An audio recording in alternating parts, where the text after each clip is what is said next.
Di era digital saat ini cukup klik, follow, dan kita langsung tercatat sebagai follower akun yang kita suka.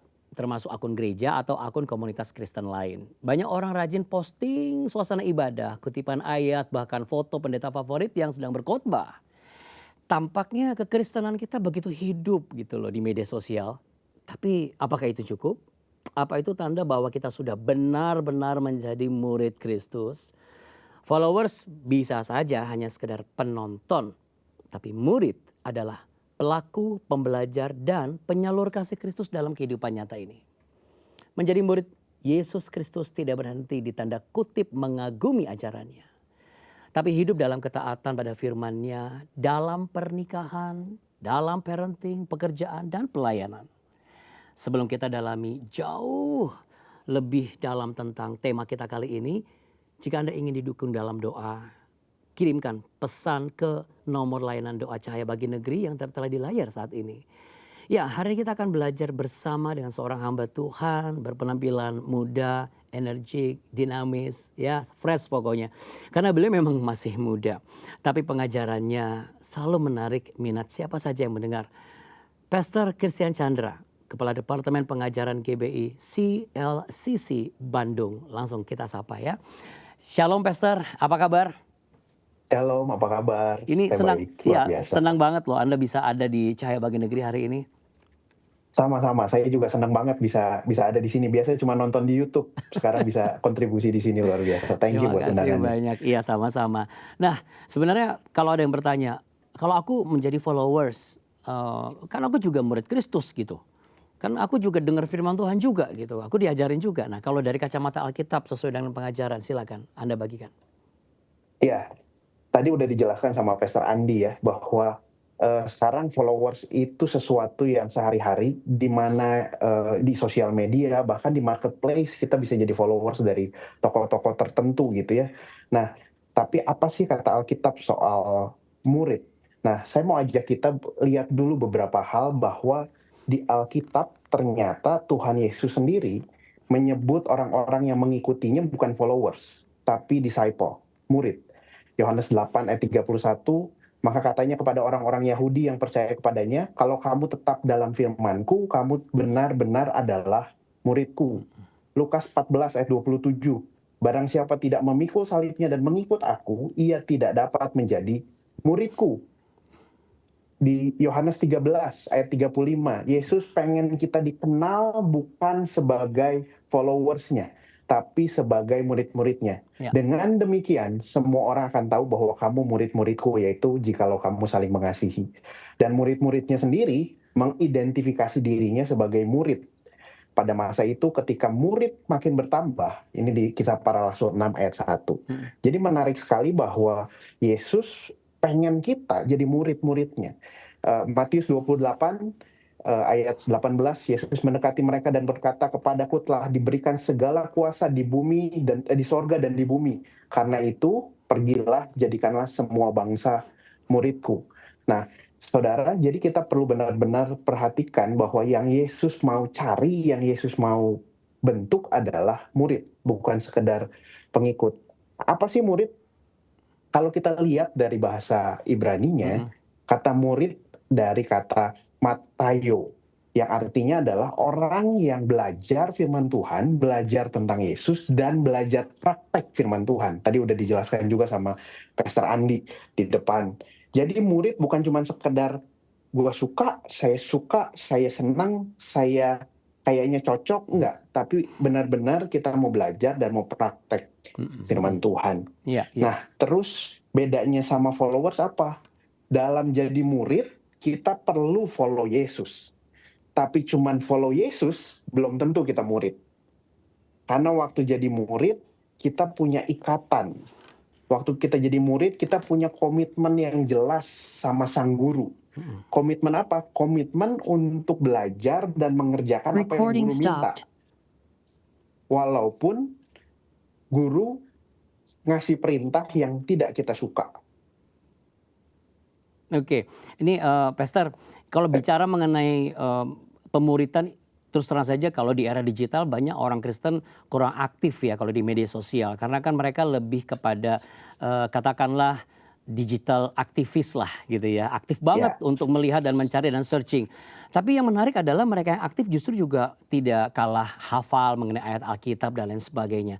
Apakah ini cukup untuk dijadikan sebagai legitimasi I am a disciple of Christ, atau ini nggak bisa nih menggantikan kehidupan rohani kita yang sejati sebagai murid Kristus seperti yang tadi Pastor sampaikan, untuk bisa menerjemahkan di bahasa sehari-hari supaya teredukasi, oh aku ini sebenarnya belum jadi murid nih sebenarnya, baru ya. hanya aktif saja gitu. Kira-kira apa yang membedakan dan bagaimana?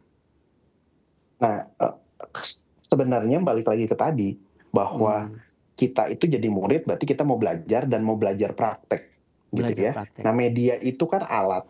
Nah, Hmm, media ini bisa kita pakai apapun. Selama medianya sebenarnya kita pakai untuk belajar tentang firman Tuhan, dan media ini kita pakai untuk kita sama-sama bertumbuh hmm, dalam praktek firman Tuhan, sebenarnya bisa disebut pemuritan. Mungkin bisa, tapi apakah ideal hanya di media sosial, itu yang perlu kita lihat, oke, gitu ya. oke, Tapi kuncinya adalah, benar nggak media sosial ini kita pakai untuk belajar firman dan belajar praktek? Karena belajar praktek nggak semudah kita hafal firman kan. Harus ya, ada yang ngingetin, iya, harus iya, ada iya. yang ngasih nasihat, harus ada yang menegur, kamu nggak Hmm, gitu loh. iya, iya. Atau jangan-jangan kita cuma sibuk di sosial media, cuma flexing ayat aja gitu. Nah, itu bukan murid kalau flexing ayat. Copy, paste, kemudian kirim gitu ya. Ya, gitu ya, bikin story gitu ya. Iya, paling paling rajin ganti status gitu, seakan-akan kita, nah itu ini bahaya. Tapi, sepertinya gereja ngelihat, fenomena ini karena kayaknya nih era-era sekarang tuh begini nih, tampilan kekinian tuh kayak gini yang bisa menarik perhatian anak-anak muda dan lain sebagainya. Tapi kan, eee, tanpa kita sadari, ini kita nggak bisa melihat apakah ini ajaran yang kontekstual dengan Alkitab atau ini ajaran yang sudah mulai terdistorsi gitu. Ya, Nah, untuk bisa membedakan itu bagaimana supaya gereja juga tidak terjebak mendistorsi kebenaran firman, dan kita pun sebagai generasi baik orang tua maupun anak-anak muda juga bisa selektif dan benar-benar ini ayat firman Tuhan yang bisa membuat saya sebagai lebih produktif. Jadi nggak kontraproduktif sebagai orang Kristen di kehidupan sehari-hari. Silakan, pendapat Anda bagaimana? ya. Yang pertama saya mau bilang bahwa menjadi relevan atau kekinian itu nggak dosa ya. Bahkan Paulus juga, Rasul Paulus Mhm, melakukannya. 1 Korintus bilang, aku akan menjadi orang Yahudi untuk orang Yahudi. Aku menjadi orang Yunani bagi orang Yunani. Jadi artinya menjadi kontekstual itu oke, mhm, tanpa tadi menurunkan derajat kebenarannya. mhm, mhm. Tujuan kita menjadikan murid, bukan menambah anggota. Nah, terus tahu dari mana kita belum terdistraksi? Sebenarnya pertanyaannya gini, Ya, standar kebenarannya apa? Standar kebenaran kita kan harusnya firman Tuhan, betul. betul ya? Mhm, Nah, kalau standar kebenarannya firman Tuhan, maka pengajaran kita harus dibangun di atas firman Tuhan. Bukan pengalaman, bukan perasaan, bukan juga hal yang lain. Kebenaran umum, tapi harus di atas firman Tuhan. Nah, kalau kita sebagai jemaat atau sebagai pengerja gereja, gimana kita mencek pengajaran kita benar apa enggak? Yang pertama, mhm. cek pengajaran ini dasar firman Tuhannya dari mana. Lalu kalau kita udah tahu misalnya, oh diambilnya dari Yohanes 1 ayat 1, oke. Kita cek apakah ayat itu, perikop itu, kitab itu memang bicara soal pengajaran ini. Yang ketiga, apakah ada bagian lain nggak di Alkitab yang bertentangan sama pengajaran ini? Kalau ada yang bertentangan, kita harus mulai aware. Kenapa ya? Misalnya ada yang bilang ikut Tuhan pasti kaya. Loh, kita harus mulai cek. Apakah betul begitu ya? Apakah Mhm. Paulus setelah ikut Tuhan langsung jadi kaya raya? Gitu. Nah, kalau kalau ada yang bertentangan, alarm kita harus mulai mulai nyala tuh, Betul, Pastor betul. Andi. Gitu. Iya. Jadi cek lagi sama firman Tuhan aja. Iya, iya, iya. Gitu. Tapi kita nggak bisa pungkiri ya Pastor, hari ini tuh banyak orang yang ngerasa udah cukup kenal Tuhan nih sekarang gitu ya, karena sering lihat, nonton khotbah online atau, sudah rajin setia banget sebagai followers pengkhotbah favoritnya di media sosial, dan akhirnya karena merasa bertumbuh, katakanlah merasa sudah lebih kenal dengan firman Tuhan, ya udah saya nggak perlu bergereja secara fisik daripada, saya onsite tapi itu bikin saya menjadi mundur karena saya selalu merasa banyak banget batu sandungannya. Wah, udahlah nggak usah lah. Apalagi saya gabung sama komunitas Kristen yang ada jadi bahan omongan dan segala macam. Nah, bisa Pastor bagikan kepada semua sahabat-sahabat kita nih supaya ini sebenarnya bahaya loh jikalau kekristenan kita itu terbatas cuma di dunia digital saja. Lalu kita kekristenan kita tuh tanpa komunitas atau hanya komunitas saja tapi juga tidak ada hadir ke gereja gitu loh. Nah, bisa Pastor bagikan. Ya, saya follow IG-nya Pastor Andi. Pertanyaannya gini, bahkan waktu saya follow IG-nya Pastor Andi, apakah saya kenal secara pribadi Pastor Andi? Rasanya jawabannya enggak. Iya, iya. Bagaimana caranya saya dengan follow IG-nya Pastor Andi, saya bisa kenal Tuhan. Bahkan yang saya follow-nya aja saya nggak kenal. Saya cuma tahu Pastor Andi, oh suka posting ini di IG-nya. Saya tahu Pastor A suka makan ini, maka dia kesukaan makan ini. Tapi kenal banget nggak? Enggak. Dengar khotbah saja, apakah saya sudah kenal Tuhan? Well, itu juga kita perlu cek lagi. Kenapa? Betul. Karena waktu kita cuman sendiri, kalau online kan kita sendiri ya. Betul. Waktu kita sendiri atau cuman sama keluarga gitu, kita online, kita dengar khotbah, biasanya yang pertama saya udah ngerasa ngerti. Pertanyaannya pengertian kita benar nggak? Yang kedua, kadang-kadang saya merasa saya sudah melakukannya. Pertanyaannya balik lagi, benar nggak kita sudah? Atau kita bingung, waktu bingung terus gimana? Nggak ada orang yang bisa saling mengingatkan, saling nerangin sama kita, yang akhirnya kita akan, ya udahlah yang ini mungkin bukan buat saya, kita skip khotbahnya. Atau di sisi yang lain, kita dengar khotbah, lalu kita di rumah, kita merasa, saya jauh banget ya dari standar Tuhan. Nggak lah, kayaknya saya bukan orang pilihan deh. Kayaknya Tuhan nggak sayang deh sama saya. Lalu ada rasa tertuduh, lalu rasa tertuduh itu yang nggak ada counternya lagi. Betul. Karena kita nggak ada sparring partner untuk kita nanya, saling diskusi, saling menghibur.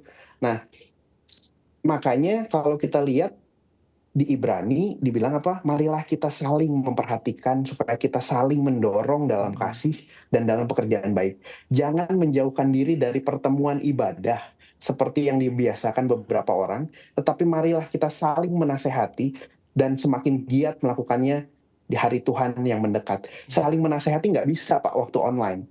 Gimana caranya? Waktu saya down, gimana online ini tiba-tiba bisa saling menasihati? Saya nggak bisa. Saya harus tertanam dalam komunitas orang percaya untuk kita bisa saling. Dan fun fact-nya, saya coba cari tahu sedikit bahwa di perjanjian baru minimal ada 100 ayat yang ada perintah salingnya. Saling mengasihi, saling menasehati, saling menerima. Iya. Kenapa begitu banyak ayat? Karena sebenarnya komunitas ini dijadikan Tuhan sebagai alat untuk pemuritan kita, untuk kita bertumbuh. Tuhan nggak mendesain kita untuk bertumbuh sendirian. Ya, ya. Gitu. Ya, itu betul. Tapi yang terjadi itu banyak banget ya, overthinking dan asumsi pribadi ketika mendengar firman Tuhan, bahkan ketika berada di komunitas orang-orang percaya gitu. Dan akhirnya kita, kalau saya tarik sebagai orang tua, saya pernah ngobrol terus para orang tua ngomong gini, ya udahlah, habis gimana, masa mau pakai teknologi untuk nuntun anak-anak jadi murid Kristus? Ya sudah, daripada dia masuk nanti dia malah jadi bahan omongan orang atau bagaimana. Ya sudah, yang penting dia tidak mengganggu hidup orang dan dia sudah kenal Yesus sebagai Tuhan dan Juru Selamat. Akhirnya cuma sebatas itu gitulah. Nah, menurut Anda sendiri bagaimana caranya untuk orang tua bisa jeli penggunaan teknologi itu sebenarnya bisa menuntun anak-anak sebagai bahasa untuk saling mengingatkan bahwa di sini loh takaran kamu sebagai orang Kristen untuk bisa jadi muridnya Tuhan Yesus. Dan kamu tidak perlu bergantung juga sama konten yang ada di handphone kamu. Dan kamu percaya diri, tidak hidup dalam asumsi dan overthinking yang pribadi kamu selama ini berkembang terus. Jadi kamu langsung ngomong, oh aku kayaknya paling beda nih di sini Pak, Mah, dan sebagainya. Itu bagaimana Pastor fenomena-fenomena yang terjadi di lapangan seperti ini? Nah, teknologi itu sesuatu yang bisa sangat merusak, tapi juga bisa sangat membangun. Nah, termasuk sebagai orang tua. Nah, kita sebagai orang tua justru jangan anti sama teknologi. manfaatkan teknologi sebanyak mungkin untuk apa? Untuk satu, kita juga bertumbuh. Karena sebagai orang tua, kalau kita sendiri nggak bertumbuh, wah kita akan kewalahan. Anak zaman sekarang pertanyaannya banyak banget. Betul. Anak zaman sekarang nanyanya berani Ya. gitu. Kalau Tuhan ada, kenapa ada kejahatan? Kalau ini kenapa saya begini? Kenapa saya nggak diciptakan lebih ganteng, lebih apa? Nah, gimana kita jawab Ya. gitu ya? Mungkin anak dulu kita bisa jawab, udah memang begitu, bisa terima. Anak sekarang nggak bisa. Nah, teknologi ini harus kita manfaatkan untuk kita bertumbuh. Yang pertama, cari jawaban-jawaban pertanyaan itu di teknologi, di sosial media. Tentu kita cari sumber yang benar. Ya. Lalu kita juga harus cek bahasa anak sekarang itu teknologi, Pak. Ya. Anak sekarang mau menghabiskan waktu lebih banyak sama gadgetnya dibanding sama buku. Interaksi mereka di gadget. Nah, jangan paksa mereka berubah ke zamannya kita. Tapi terus gimana? Kita lihat sebenarnya cara bahasanya mereka gimana ya? Dengan teknologi seperti apa yang mereka pakai ya? Nah, yuk masuk. Jadi seperti tadi Paulus bicara menjadi orang Yahudi untuk orang Yahudi supaya mereka bisa terima Tuhan. Ya. Nah, untuk anak kita harus mulai masuk ke teknologi yang mereka pakai. Apa sih bahasa kamu? Oh, game seperti apa sih yang sedang kamu mainin? Kita harus tahu, nggak bisa cuman ya udah yang penting kamu diam, nggak ganggu papi. Nggak, kita harus lihat gamenya apa, gimana bisa mengabarkan Injil sama anak-anak kita, memuridkan anak-anak kita justru lewat dunia mereka. Jadi jangan anti sama teknologi. Memang PR-nya kita perlu belajar teknologi apa, bahasa apa yang lagi mereka pakai saat ini. Nah, justru pertanyaan itu, Pastor. Bisa Pastor jabarkan nggak secara practically? Seperti apa sih untuk kita contohnya sebagai orang tua bisa memahami bahasa mereka dengan era digitalisnya mereka gitu loh. Karena kan kita lihat ini masyarakat kan serba individualis semua. Orang kalau udah pegang gadget itu udah nggak peduli sama yang lain gitu loh. Ke situ terus gitu kan. Terus gimana saya memuridkan anak-anak saya pakai gadget? Mau tanya ke sana terus gitu. Kayak nggak ada tanggung jawab. Terus kayak nggak ada awareness untuk hidup tuh ada bersinggungan dengan yang lain gitu. Dan ini tantangan terbesar sebenarnya untuk menerapkan nilai-nilai yang kita bicarakan tadi yang Pastor sampaikan. Karena ini kebebasan pribadi nih, semua orang bebas. Anak-anak kita bisa ngomong gini, ini kan kebebasan pribadi, setiap orang, this is my phone, my life gitu loh. Terus don't be an intruder in my life. Nah, kita kan nggak mau sebagai orang tua, sebagai seorang dianggap intruder gitu dalam kehidupan mereka. Nah, kira-kira praktikalnya seperti apa, Pastor, bisa dibagi? Nah, satu privilege yang Tuhan kasih sama kita sebagai orang tua, kalaupun kita bukan hamba Tuhan, kita bukan pelayan Tuhan sepenuh waktu, bukan pemimpin komsel, privilege utama yang Tuhan kasih sama kita adalah untuk memuridkan anak-anak kita. Nah, itu yang nggak boleh dilupa dulu. Bahwa nilai itu harus datangnya sama kita. Kenapa anak-anak kita jadi full sama teknologi? Karena kita gagal mengerti dan kita gagal menjalankan peran sebagai orang yang harus menjadikan mereka murid Kristus. Nah, mereka melihat main game lebih asik daripada baca firman. Kenapa? Karena mungkin kita nggak pernah baca firman, atau mungkin kita baca firmannya nggak relate sama mereka.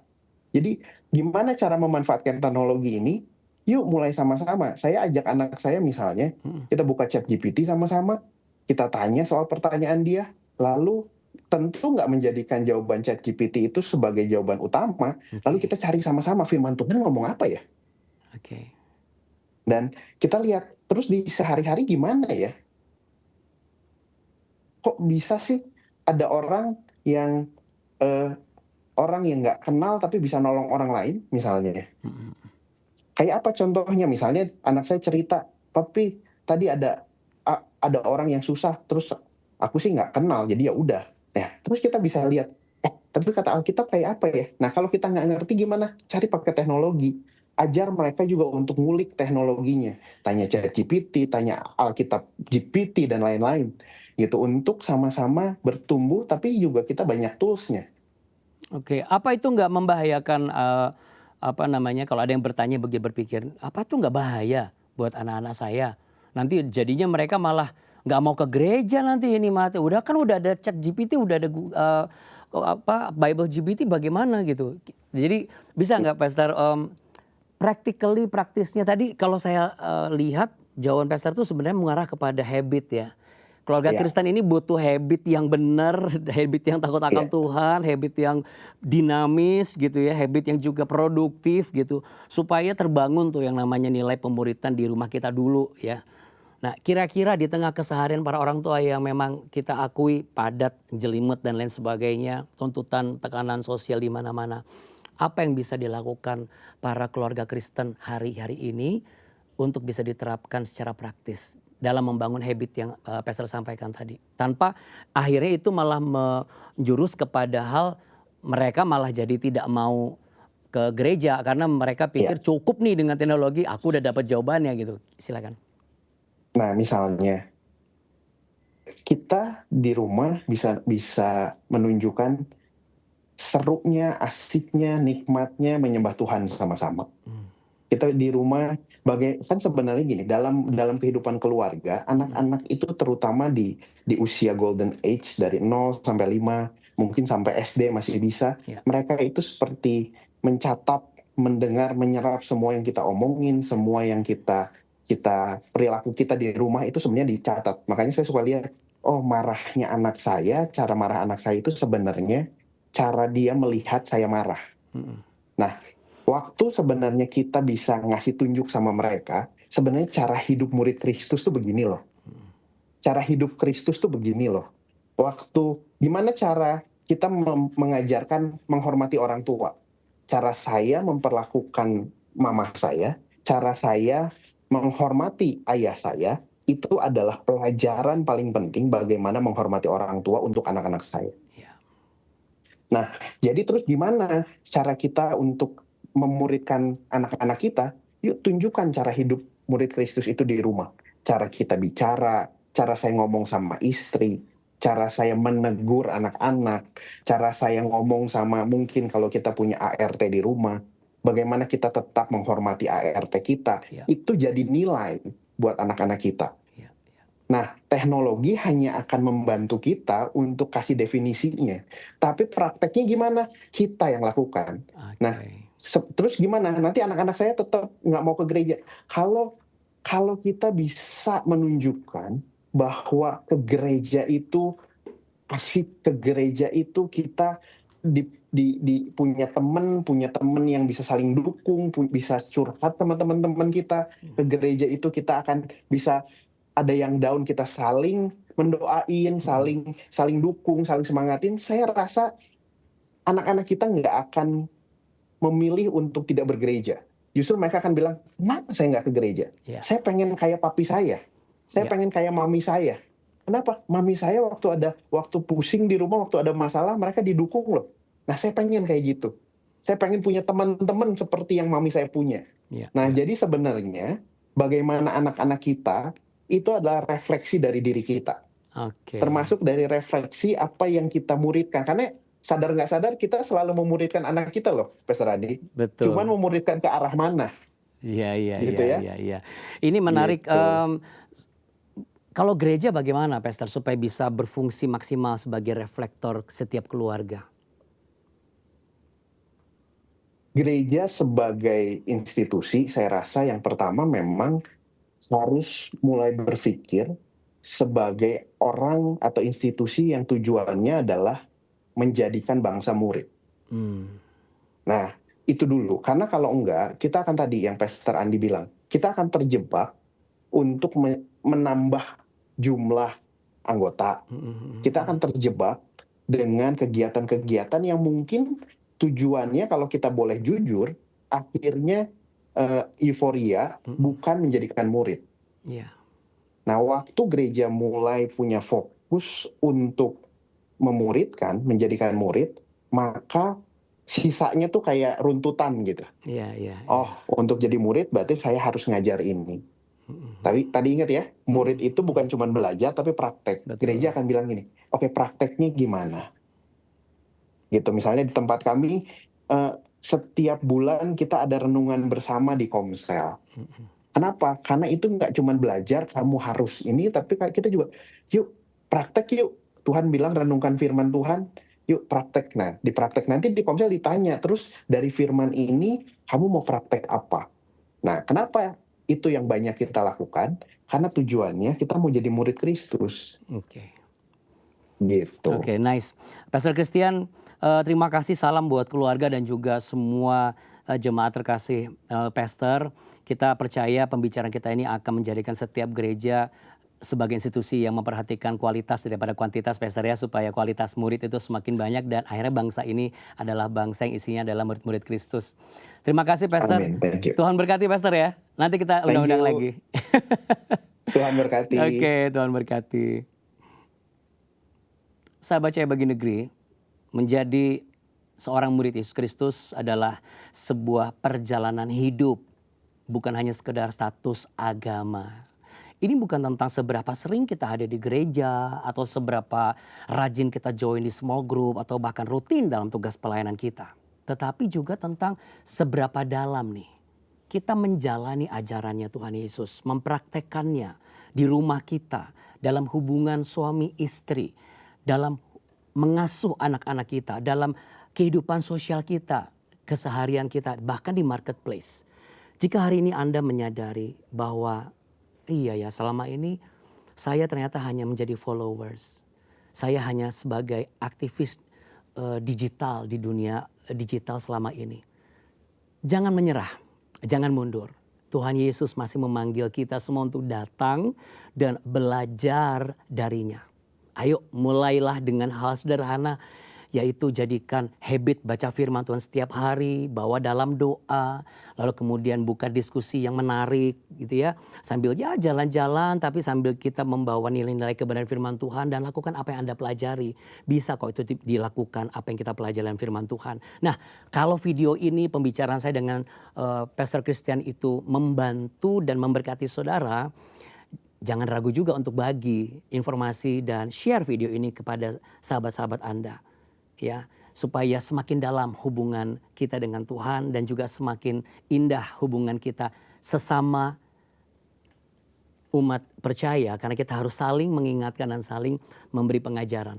Subscribe, like dan share, dan kalau perlu tuliskan apa yang menjadi tantangan terbesar bagimu untuk menjadi seorang murid Kristus di era digital ini, buat kita semua ya.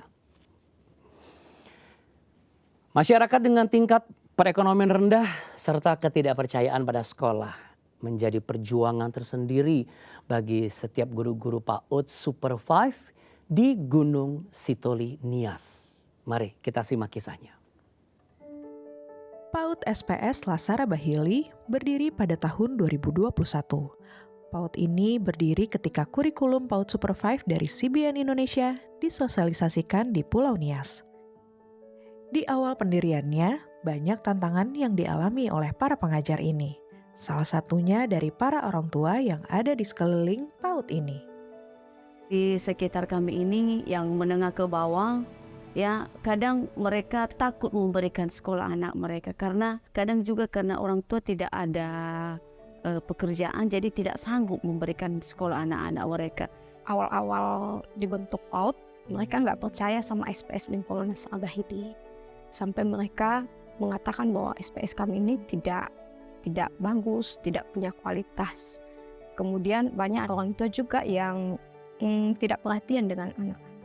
Jadi itu menambahkan kesedihan di hati kami. Seiring dengan dibukanya PAUD SPS Lasara Bahili bersama Super 5 ini, para pengajar pun diberikan pelatihan secara berkala oleh tim kurikulum PAUD Super 5 agar bisa meningkatkan kemampuan mereka dalam mengajar anak-anak. Kami ada 5 orang guru pertama ya. Kami mau anak-anak desa Lasara Bahili ini yang kekurangan bisa mendapatkan pendidikan usia dini. Yang ada dalam hati kami adalah kami mau memberikan yang terbaik untuk anak-anak. Kalau bukan kami yang membawa mereka ke jalan yang benar, siapa lagi? Kami berterima kasih sekali karena sudah memberikan kami cara untuk mengajarkan anak-anak dengan lebih baik lagi. Tanpa modul Super 5 kami tidak tahu bagaimana cara mengajar anak-anak. Berkat pelatihan dan juga dukungan dari tim kurikulum PAUD Super 5, para pengajar di PAUD ini bisa melihat hasil dari apa yang selama ini mereka lakukan. Jujur kita tidak hanya mengajarkan mereka dalam segi ilmu pengetahuan, tetapi membangun karakter mereka. beberapa anak yang sudah memang menamatkan sekolah di sini, yang awal-awal mereka punya karakter yang tidak bagus, tetapi pada akhirnya mereka mau dibentuk. Ada anak-anak yang memang tidak punya kehidupan rohani yang baik, tetapi pada akhirnya bisa dibentuk. Dan saya yakin sekali bahwa SPS ini akan menjadi cara Tuhan untuk mengubah kehidupan, terutama di lingkungan Lasara Bahili. Saat ini, PAUD SPS Lasara Bahili sudah berhasil meluluskan 2 angkatan dan akan terus berusaha mendidik anak-anak di lingkungan Lasara Bahili, Gunung Sitoli, Nias. Kurikulum yang diberikan Super 5 ini sangat cocok untuk seumuran anak-anak, sehingga anak-anak bisa senang. Modul Super 5 ini sangat luar biasa, sangat mudah dipahami guru maupun anak-anak. Saya sebagai kepala sekolah dan SPS lingkungan Lasara Bahili ini sangat berterima kasih sekali atas dukungannya. Harapan kami semoga CBN tidak berhenti untuk mensuplai khususnya di kurikulum ini, dan kalau boleh biar semakin menarik dia ya. Terima kasih CBN untuk modul-modul Super 5 yang sudah diberikan untuk SPS yang bermitra dengan Super 5.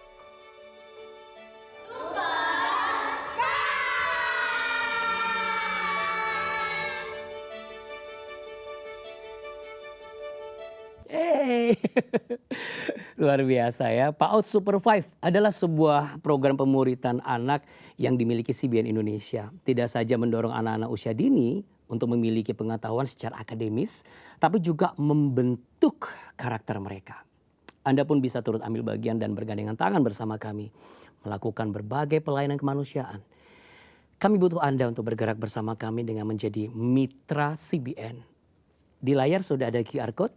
Ya kan? Anda bisa scan QR Code itu untuk langsung berdonasi menggunakan e-wallet Anda, atau info lengkapnya kunjungi donasi.jawaban.com, dan terima kasih atas dukungan Anda. Katanya kepada mereka semua, setiap orang yang mau mengikut aku, ia harus menyangkal dirinya, memikul salibnya setiap hari dan mengikut aku. Lukas pasal 9 ayat 23. Terima kasih sudah mengikuti Cahaya Bagi Negeri hari ini. Jika Anda terberkati dengan topik hari ini, berikan like dan share video ini ya. Pastikan pula sudah subscribe channel Jawaban untuk terus mendapatkan konten yang mengubah hidup Anda. Saya Andi Othniel, mari kita pastikan menjadi murid Kristus. Oke, sampai jumpa di episode berikutnya.